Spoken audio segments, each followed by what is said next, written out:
प्रणम्य परमात्मानं सिद्धं त्रैलोक्यवन्दितम्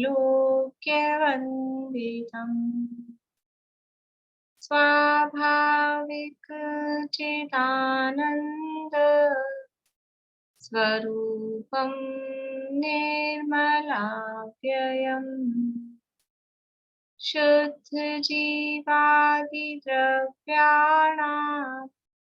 देशिकं च जिनेश्वरम् द्रव्यसंग्रहसूत्राणां वृत्तिं भक्षे समासुतम् जीवमजीवमदवम् जिणवरवसहेण जेणनेतीर्थम् देविन्दविन्दवन्दम् वन्दे तं सर्वदा शिरसा कहे जीव अजीव जिनवर वृषभनि लोक में वे वंद्य सुरपति वृंद से वंदन करूं कर जोड़।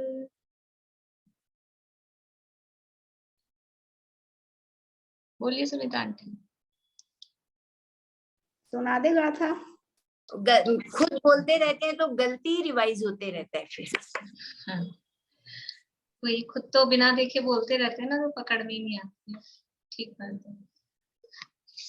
यहाँ वृहद द्रव्य संग्रह में मोक्ष मार्ग अधिकार तीसरा अधिकार अपना चल रहा है और इसमें 41वीं गाथा के आधार पे सम्यक दर्शन के जो 8 अंग हैं, 8 गुण हैं, उनकी चर्चा अपनी चल रही है। 41वीं गाथा का पाठ करते हैं। जीवादि सद्दहनं सम्मत्तं ब्रुवमप्पणोतं तु दुरभिनिवेश विमुक्तं नाणं सम्मं खुवोदि सदीजं हि। जीवादि पदार्थों का श्रद्धान करना वह सम्यक्त्व है और वह सम्यक्त्व आत्मा का स्वरूप है।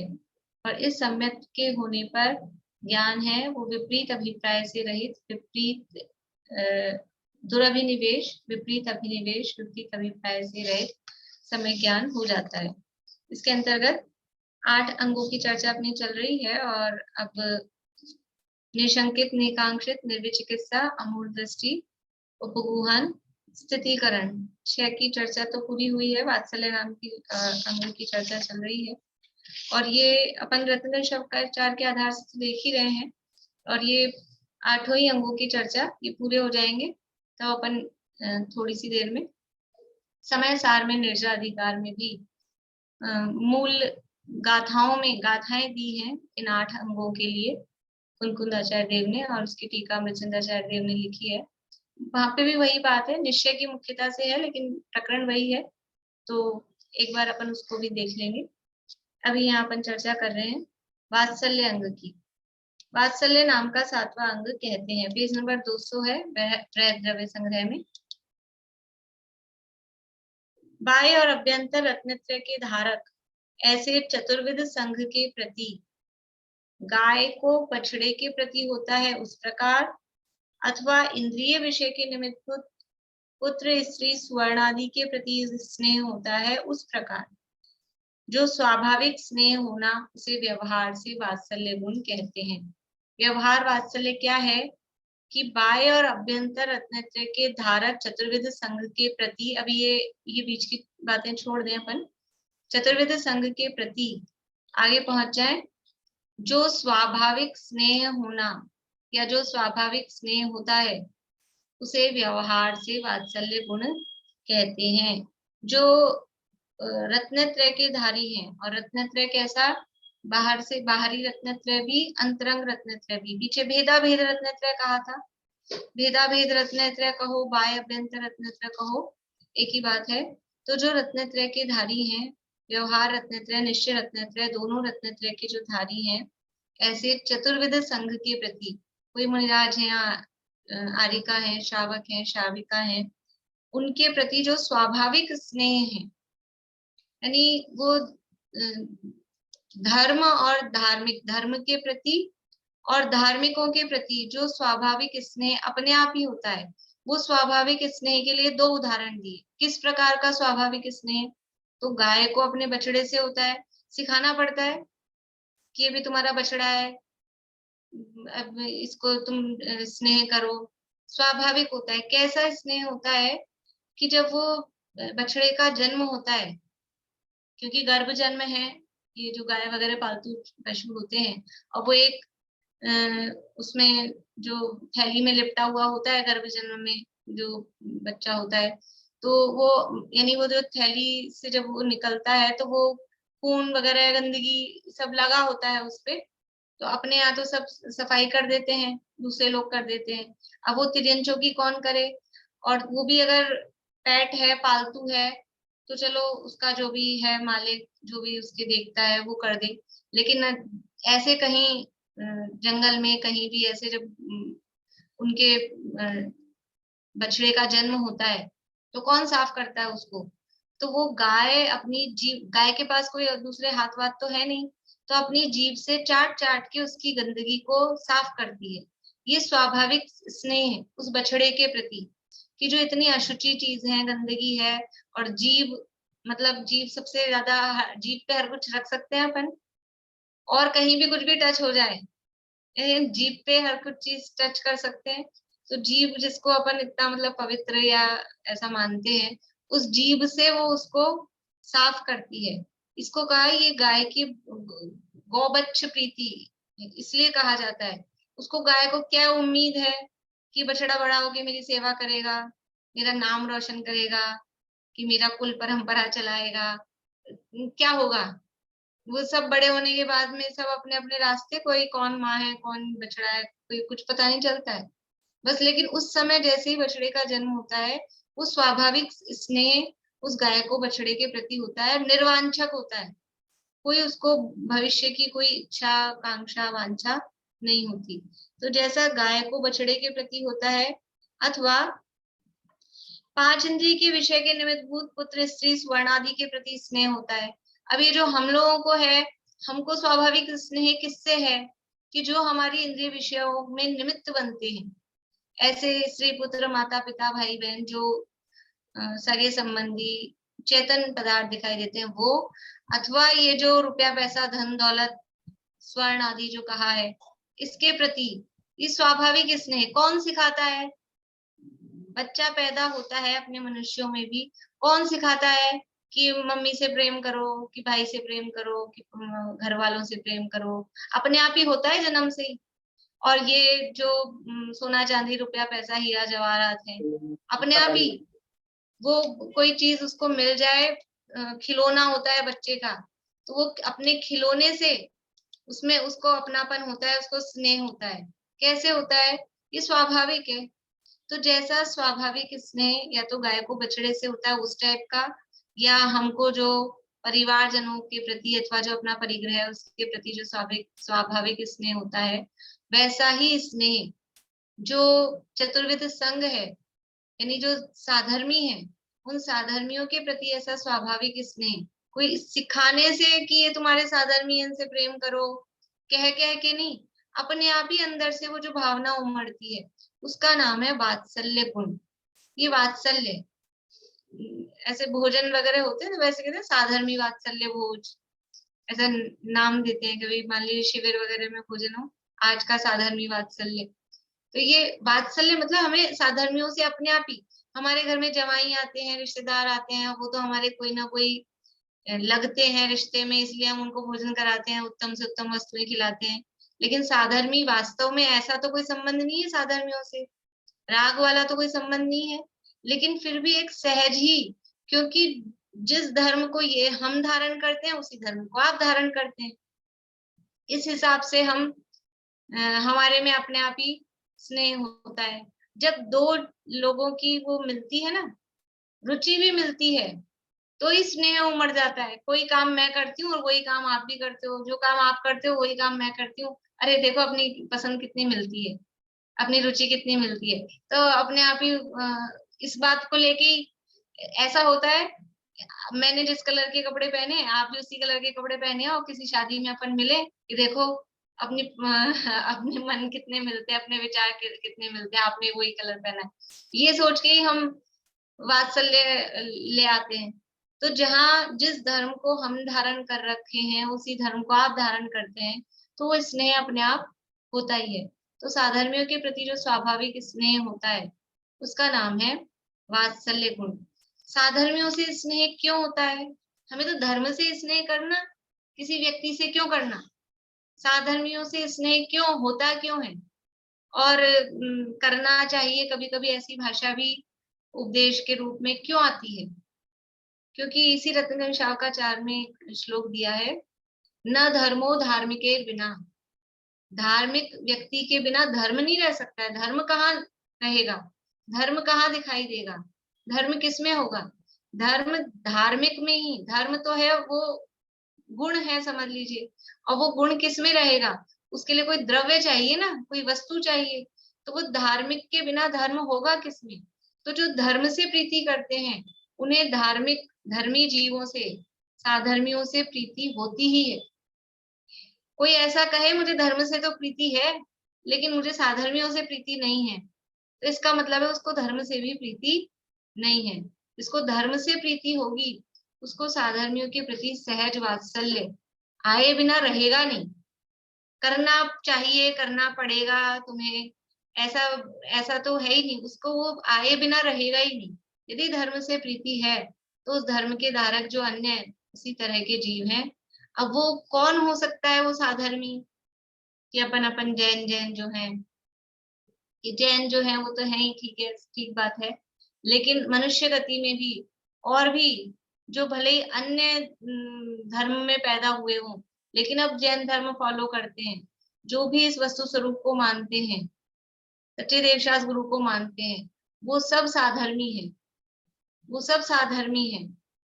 और अकेले मनुष्य ही, मनुष्य नहीं, कि जो भी गाय घोड़ा गधा कुत्ता गिद्ध पक्षी सांप बंदर नेवला सुअर, ये कोई भी हो, अगर वो जिन धर्म को धारण करते हैं, जिन धर्म का पालन करते हैं, शेर हो हाथी हो, अगर वो जिन धर्म का पालन करते हैं तो वो सब साधर्मी हैं।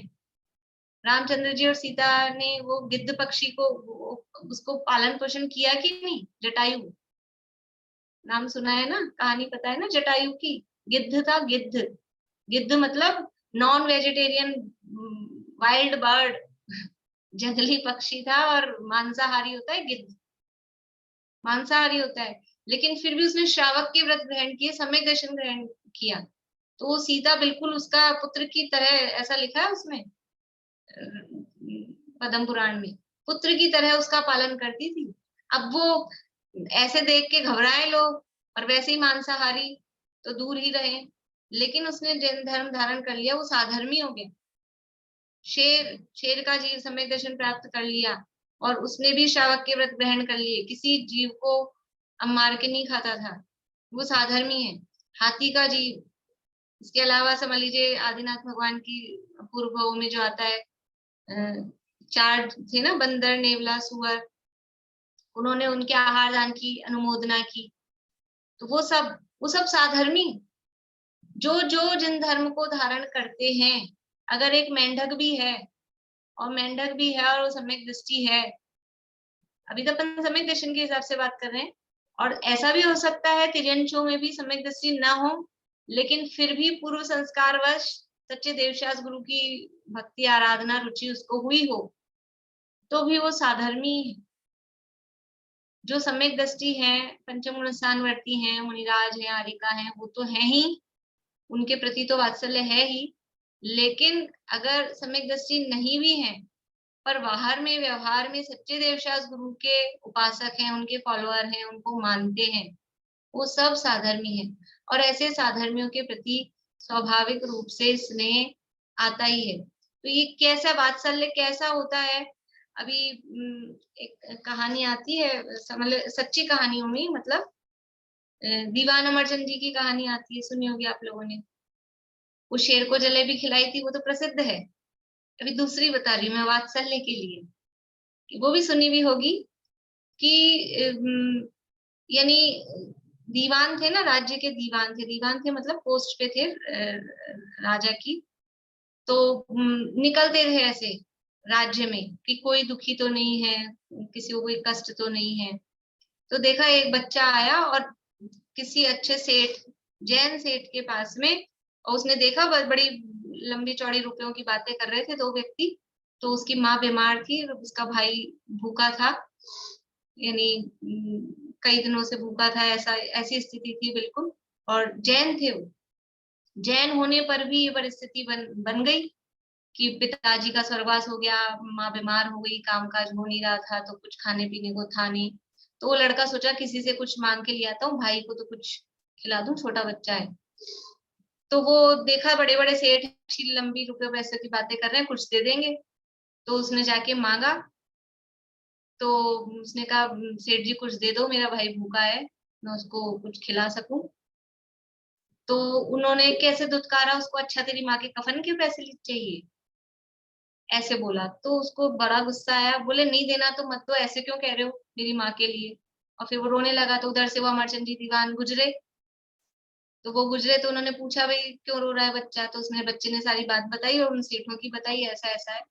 तो उन्होंने उसको रुपए दिए, उसकी दवाई लिया और खाने पीने को भी लिया, अपनी माँ का इलाज करा। और फिर उन्होंने उसको गेहूं की बोरियां भिजवाई उसके घर में। और गेहूं की बोरियां ही नहीं भिजवाई अकेली, उस गेहूं की बोरियों में अशर्फियां रख रख के भिजवाई, सोने की मोहरे चलती थी उस समय, पुराने जमाने में 300-400 साल पहले। तो वो मतलब ऐसे, ये है साधर्मी वात्सल्य। ठीक है उस समय 150 रुपए दे देते, उसका काम हो जाता, लेकिन ऐसा नहीं। और भी कहानी इसी तरह की आती है, जो जैन राजा थे या अपने थे, वो घूमते थे ऐसे वेश बदल के, और जो भी कोई गरीब हो, दुखी हो, उसको इस तरह से सहायता करना, ये साधर्मी वात्सल्य है। उन्हीं दीवान अमरचंद जी की कहानी आती है, वो भी समझ लीजिए अपन इस वात्सल्य में कह सकते हैं। अंग्रेजों का समय था, इसमें छपी है वो जैन कथा संग्रह में, वो कहानी पढ़ी हो पता नहीं आप लोगों ने किसी ने। मतलब वो कहानी जब उसमें एकदम नाटक के रूप में पढ़ी छपी है, तो आंसू निकल जाते हैं, मतलब उसको ऐसे ऐसे, मतलब इस तरह से वो लिखी है उसमें। अंग्रेजों का टाइम था और ये दीवान थे, शायद अमरचंद जी की है या कोई दूसरे होंगे, शायद जहां तक मुझे अमरचंद जी का ही नाम याद है। तो अंग्रेजों के वो जो भी लॉर्ड वॉर्ड होते थे, तो उनके इनसे अच्छे टर्म्स थे दीवान जी के। और एक बार यानी कहीं, मतलब कोई किसी की हत्या हो गई, किसी अंग्रेज अफसर की हत्या हो गई, और अंग्रेज अफसर की हत्या हो गई, तो अंग्रेजों ने कहा कि या तो जिसने हत्या की वो सामने आ जाओ, नहीं तो हम सबको, पता नहीं 100-200 लोग थे, हम सबको मार देंगे, 200 लोगों को मार देंगे, ऐसा मतलब उन्होंने आदेश निकाल दिया। अब क्या करें, कोई सामने आया नहीं। तो दीवान अमरचंद जी, उन्होंने देखा कि 200 लोग मारे जाएंगे, तो वो खुद खुद आगे आ गए कि मैंने हत्या की है, और अपना जो मतलब क्या बोलते हैं, खुद ने अपना गुनाह कबूल कर लिया। तो खुद ने ऐसा कर लिया, लोगों को विश्वास नहीं हुआ, और लोगों को विश्वास नहीं हुआ, लेकिन जब खुद ये आदमी आगे आके कह रहा है कि मैंने मारा है, तो ठीक है, जेल में बंद कर दिया उनको। उसके बाद में वो जिसने मारा था वो आ गया और खूब रोया उनके सामने, क्योंकि वो तो अच्छे आदमी से सब प्रेम रखते ही हैं।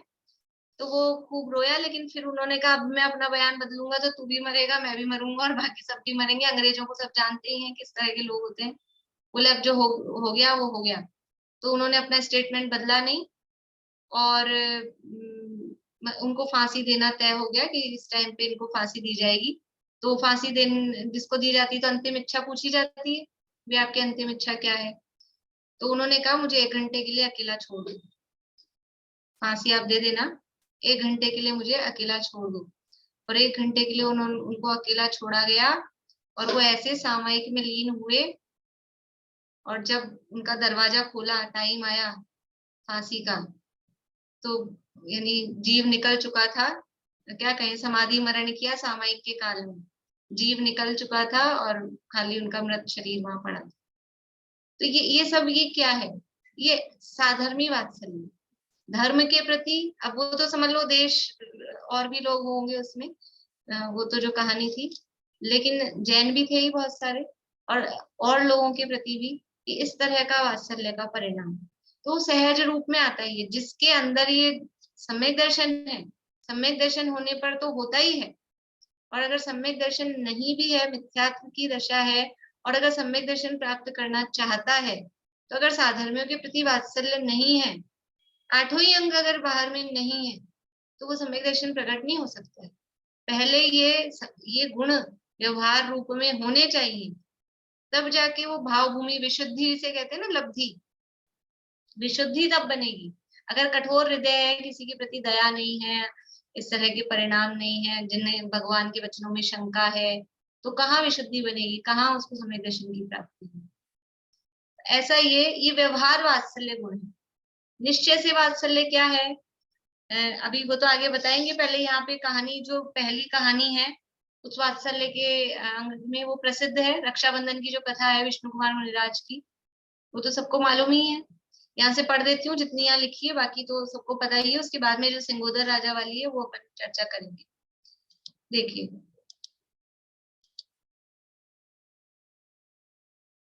उस संबंध में हस्तिनापुर के राजा, हस्तिनापुर जिसे हम हस्तिनापुर कहते हैं, उसका पूरा नाम हस्तिनापुर है। तो हस्तिनापुर के राजा पद्मराज के बलि नामक दुष्ट मंत्री ने जब निश्चय व्यवहार रत्नत्रय के आराधक श्री अकंपनाचार्य आदि 700 मुनियों ने उपसर्ग किया, ने नहीं होना चाहिए ना, राजा दुष्ट मंत्री ने जब निश्चय व्यवहार रत्नत्रय के आराधक अकंपनाचार्य आदि 700 मुनियों पर उपसर्ग किया होना चाहिए, ने गलत है, मुनियों पर उपसर्ग किया, तब निश्चय व्यवहार नहीं, तब निश्चय व्यवहार मोक्ष मार्ग के आराधक विष्णु कुमार नामक मुनि ने विक्रिया रिद्धि के प्रभाव से वामन रूप धारण करके बलि नामक मंत्री के पास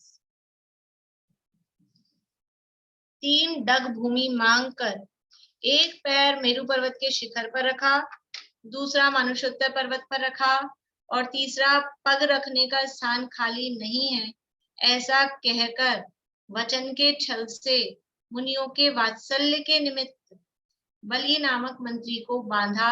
ऐसी एक आगम प्रसिद्ध कथा है।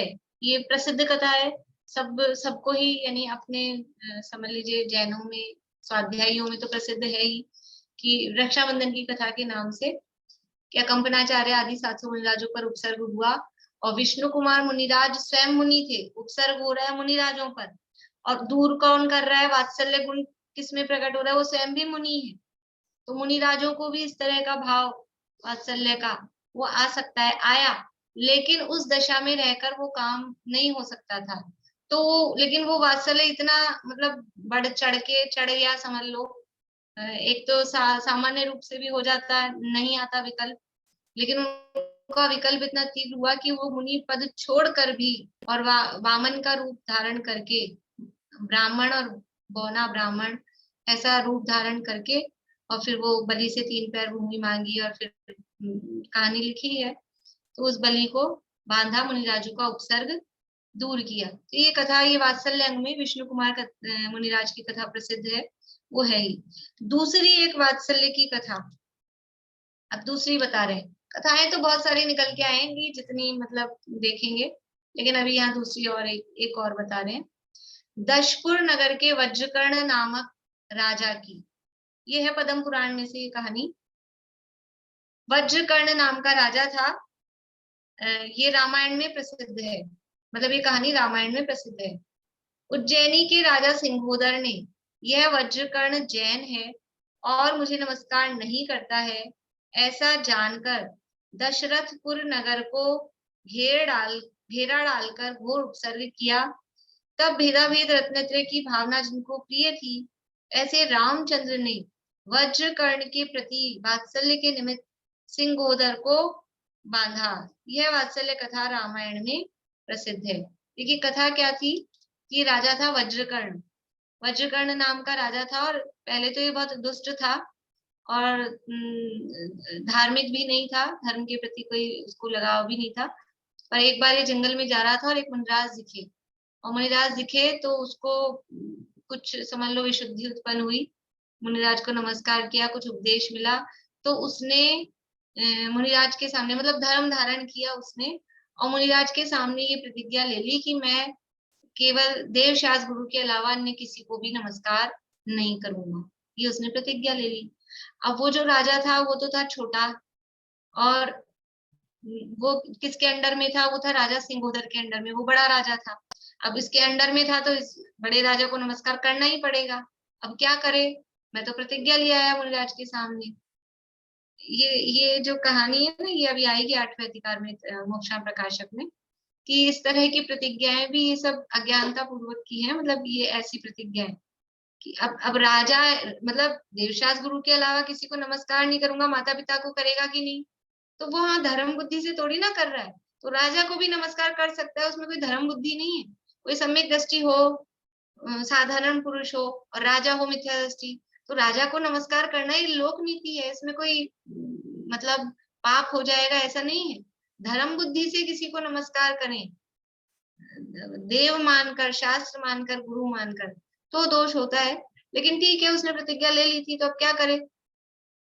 तो उसने क्या किया, अंगूठी बनवाई, और अंगूठी में मुनि सुब्रतनाथ भगवान की प्रतिमा छोटी सी वो बनवाई, और फिर जब राजा को जाता नमस्कार करने, तो ऐसे करके भगवान है मेरे, तो भगवान को नमस्कार करता।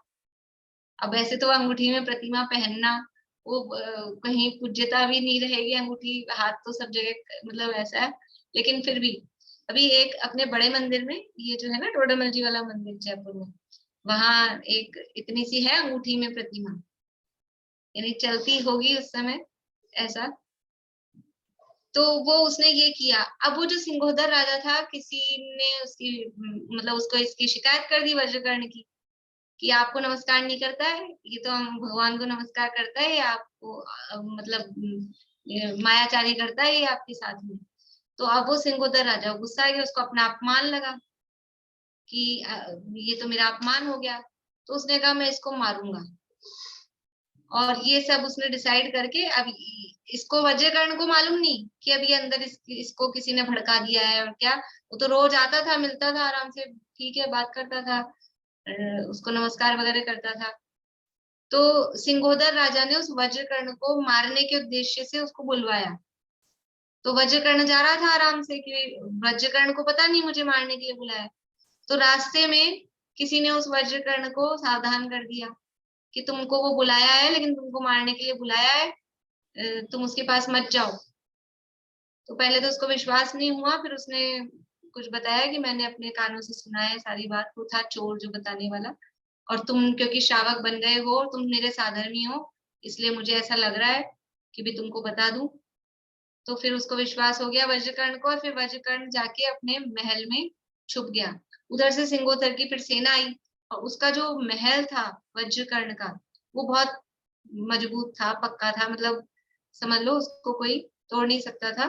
तो सिंगोदर राजा उसको अंदर महल में जाके पकड़ नहीं पाया, उसके किले को भेद नहीं पाया।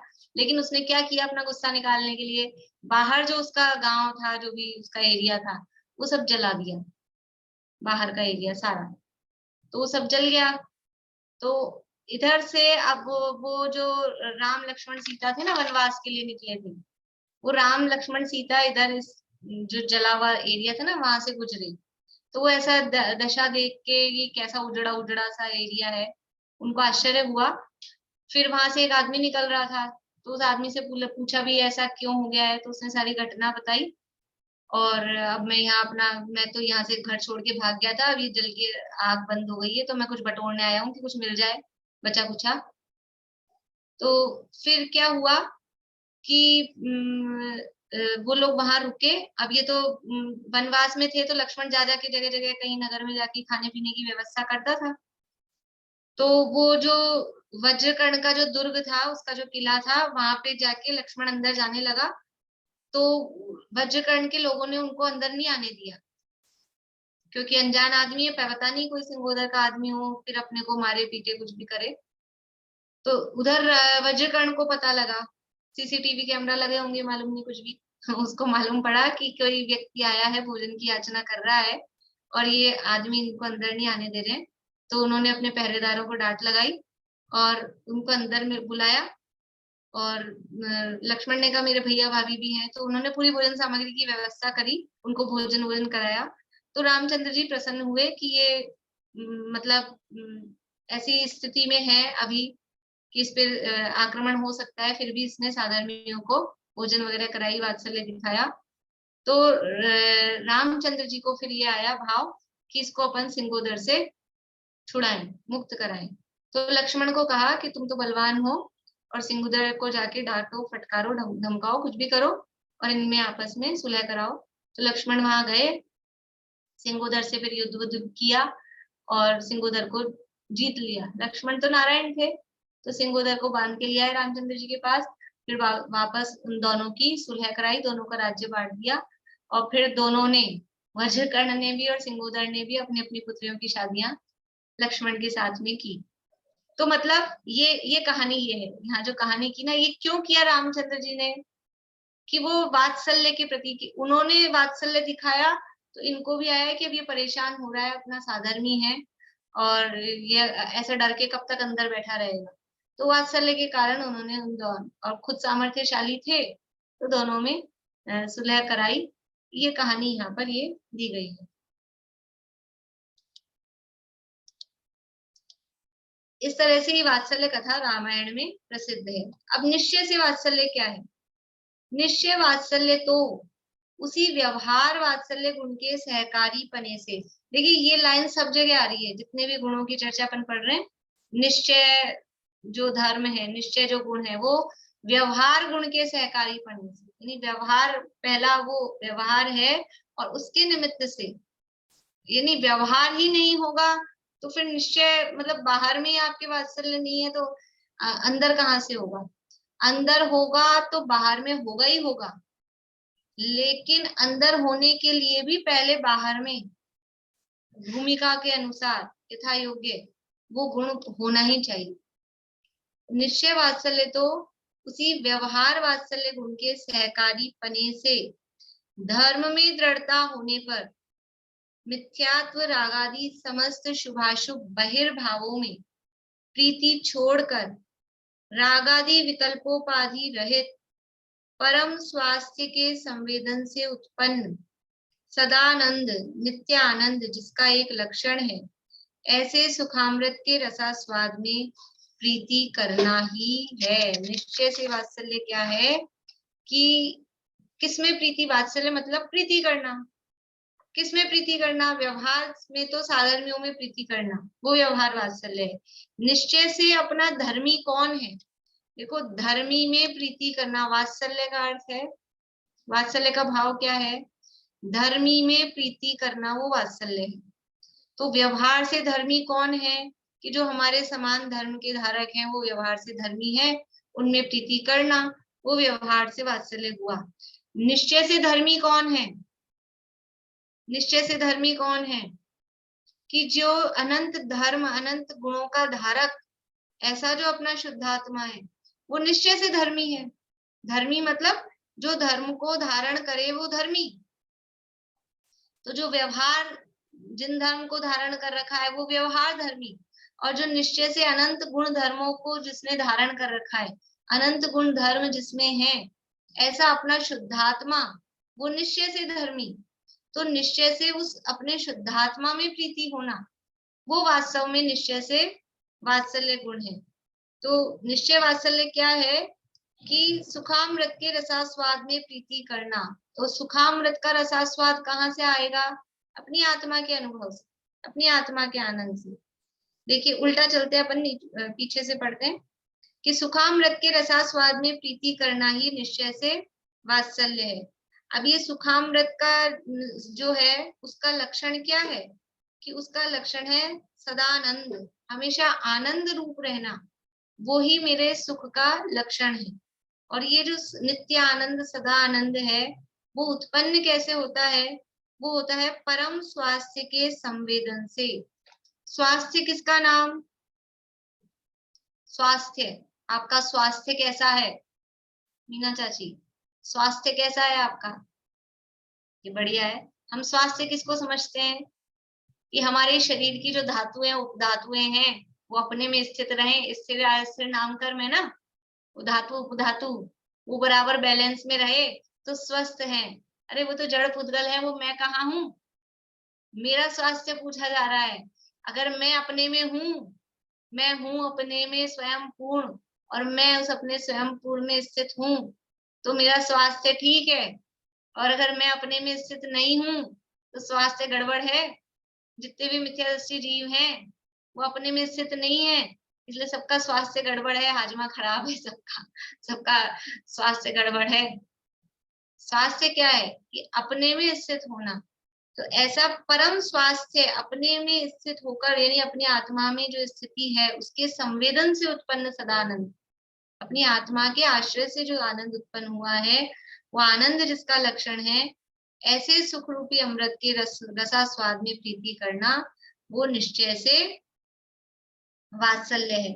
अब ये परम स्वास्थ्य ये कैसे होता है, ये संवेदन, उसका संवेदन तो कहा मिथ्यात्व रागादि समस्त शुभाशुभ बहिर्भावों में प्रीति छोड़कर रागादि विकल्पोपाधि रहित अपनी आत्मा या अपना उपयोग अपने में स्थित कैसे होगा कि मिथ्यात्व रागादि में स्थित है अभी और वहां से छूटेगा और अपने में आएगा तब अपने में स्थित होगा।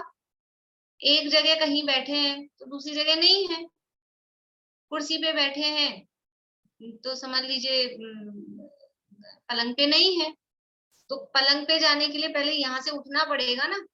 तो अभी मिथ्यात्व में स्थित है, रागादि में स्थित है तो अपने आत्मा में स्थित नहीं है। तो उस मिथ्यात्व रागादि ये जो बहिर्भाव है इनमें प्रीति छोड़कर और रागादि विकल्पोपाधि रहित, ये मोह राग द्वेष आदि जो विकल्प हैं इनकी उपाधि से रहित अपने आत्मा के स्वास्थ्य में, अपने आत्मा में स्थित होना वही परम स्वास्थ्य है। और ये कैसा है निश्चय वात्सल्य कि निश्चय वात्सल्य उसी व्यवहार वात्सल्य गुण का सहकारी है और उस सहकारी पने से धर्म में दृढ़ता होती है। देखिए फिर से पढ़ती हूँ पूरा ऊपर से। निश्चय वात्सल्य तो उसी व्यवहार वात्सल्य गुण के सहकारी पने से धर्म में दृढ़ता होने पर मिथ्यात्व रागादि समस्त शुभाशुभ बहिर्भावों में प्रीति छोड़कर रागादि विकल्पोपाधि रहित परम स्वास्थ्य के संवेदन से उत्पन्न सदानंद नित्यानंद जिसका एक लक्षण है, ऐसे सुखामृत के रसा स्वाद में प्रीति करना ही है। निश्चय से वात्सल्य क्या है? अपनी आत्मा में जो आनंद आ रहा है, अपनी आत्मा से जो आनंद उत्पन्न हो रहा है उसमें हम प्रीति करें, उसमें लीन रहें। देखिए जो रस है ना, रस कहते हैं ना, रस आ रहा है, रस रस किसका नाम जयचंदी छाबड़ा ने समय सार में उसका अर्थ किया है कि जहां उपयोग लगे और फिर वहां से हटके उपयोग दूसरी जगह नहीं जाए, उसका नाम है रस। रस आ रहा है हमें किसी चीज में, रस रस आ रहा है मतलब मजा आ रहा है, आनंद आ रहा है कि हम जैसे बोलते हैं ना, इसको टीवी में ही रस आता है, इसको तो मोबाइल में ही रस आता है। तो मतलब क्या है कि जिसमें उपयोग लग गया और फिर वहां से छूट के दूसरी जगह नहीं जाना चाहता है, एक गेम में उपयोग लगा और फिर बदल के दूसरे गेम में नहीं जाना चाह रहा है, तो वो कहलाता है वो रस आ रहा है। तो यहाँ आत्मा में उपयोग लग गया और आत्मा में से रस आ रहा है। आत्मा में से रस आ रहा है क्या मतलब कि अब बाहर जाना नहीं चाहता है, जाना पड़ता है वो अलग बात है। कौन बच्चे मोबाइल छोड़ के फिर पढ़ाई करना चाहते हैं, वो पढ़ाई करनी पड़ती है, वो एक अलग बात है। लेकिन रस तो उसमें आ रहा है, टीवी में मोबाइल में रस तो उसमें आता है। विषय कषाय में कैसा रस आता है? तो जिसमें वो ऐसे आत्मा में रस आ रहा है धर्मी जीव को, अब बाहर में जाना पड़ता है वो अलग बात है। तो ये आत्मा के आनंद में, ये रसास्वाद में वो प्रीति जिसको होती है वो वास्तव में निश्चय से वात्सल्य गुण है। इस प्रकार ये 7वें अंग का व्याख्यान किया। इस प्रकार वात्सल्य अंग का व्याख्यान किया। अब प्रभावना नामक 8वें अंग का कथन कल अपन करेंगे और उसके बाद में समय बचेगा शायद कल। तो समय सार के आधार पे 8वां अंग निश्चय से क्या है व्यवहार से क्या है। वो जयचंद जी छाबड़ा ने ही भावार्थ में निश्चय व्यवहार भावार्थ में भी दिया है और गाथाओं मूल गाथाओं में भी है, तो ओपन रीडिंग जैसा उसमें से एक बार करेंगे। बोलिए विनीता। दीदी एक तो आज भी 2 गाथाएं तो बोली थी, वो चूलिका वाली हैं। हाँ चूलिका वाली। अच्छा वो मुझे नहीं मिली गुणसान वाली, या तो मेरी किताब 95 की छपी हुई है। नहीं वो तो कहीं की अभी की भी छपी हो, मैं आपको पेज नंबर बता देती हूँ। ये देखिए पेज नंबर है 39, जो गुणसान 39 नंबर पेज है वृहत द्रव्य संग्रह में। हाँ ठीक है, मक्कन गुणसाने ये वाली तो मूल गाथा ही है। मक्कन गुण ठाणे ही तो है, नहीं इधर 89 पेज पे संस्कृत जो है ना ऊपर, उसमें ऊपर नहीं देखिए है। 3 3 6 7वीं लाइन। अच्छा जी 39 पेज पे 7वीं लाइन संस्कृत में। तो मिच्छो शासन मिच्छो। हाँ ये। अच्छा ठीक है, मेरे को ये नहीं देखने वाला, इसलिए मेरे को हाँ तकलीफ थी। ये। अच्छा दूसरी गाथा ऐसी है जो ग्रंथ में अंदर ऐसी छपी हुई है कि मेरे को लगती है जब बोलते हैं, एक यही है शायद। फिर से बोलिए, आपकी आवाज नहीं आई अच्छे मैं से। कह रही और भी कोई ऐसी गाथा है जो अंदर टीका के अंदर छपी हुई है। वो एक वो है मक्कन, नहीं ये अपनी वो वाली है ना, मार्गण स्थान वाली, कई इंद्रिय सुखाए, वो आगे है। अच्छा कई इंद्रिय सुखाए। तो मैं छोटी किताबों की याद करती हूँ, उसमें है नहीं, तो मैं बड़ी सोचती हूँ मैं पता नहीं कहाँ से बोल रहे हैं। अच्छा ये है 44 नंबर पेज पे, 44 नंबर पेज पे, ठीक है, मिल गई जी ये तो। संस्कृत की नीचे से तीसरी लाइन। हाँ ठीक है, ये तो मिल गई इंदे सुखाए जोगे। हाँ हाँ ठीक है ठीक। चलो हाँ, और किसी को कोई प्रश्न है? चलिए यही पूरा करते हैं। सत्वार सूत्र की क्लास नहीं है, फिर मैंने कैंसिल कर दी कि बहुत लोगों को फिर ऐसा रहेगा, छुट्टी करने का मूड है इसलिए। वो आप बोले ना जयचंद जी छाबड़ा वाला, वो कल पढ़ाएंगे, वो कहाँ से पढ़ाएंगे? समय सार अनुशीलन तीसरा भाग, निर्जराधिकार निर्जराधिकार समय सार अनुशीलन तीसरा भाग। बोलिए मीना चाची। मैम ये आप है ना एग्जाम कौन सी गाथा का लेने वाले हैं इस बार? जोर से बोलिए ना, आपकी आवाज ही नहीं आ रही। पर है ना जो एक ये एग्जाम कौन सी गाथा का लेने वाले हैं आप इस बार? एग्जाम, अब एग्जाम तो अभी ये हो जाए थोड़ा प्रकरण अपना, फिर देखते हैं। नहीं अभी तो ले लिया, वैसे आवाज ही नहीं आ रही आपकी। आपने कहाँ तक का ले लिया? अभी 35वीं गाथा का हुआ, मतलब 38 तक का एग्जाम कंप्लीट हो गया। अभी 39 40 41 अभी 2-3 गाथाएं देखते हैं कहाँ तक का लेते हैं। अच्छा कुछ बीच में 38 का हो चुका है। 38 तक का एग्जाम पूरा हो गया, 35 का अभी लिया था, उससे पहले 38 तक का हो गया था। ठीक है।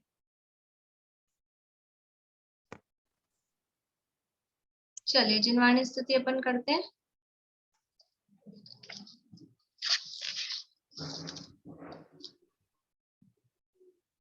बोलिए विनीता आंटी। जी बोलूं? हाँ आप बोलिए बिल्कुल।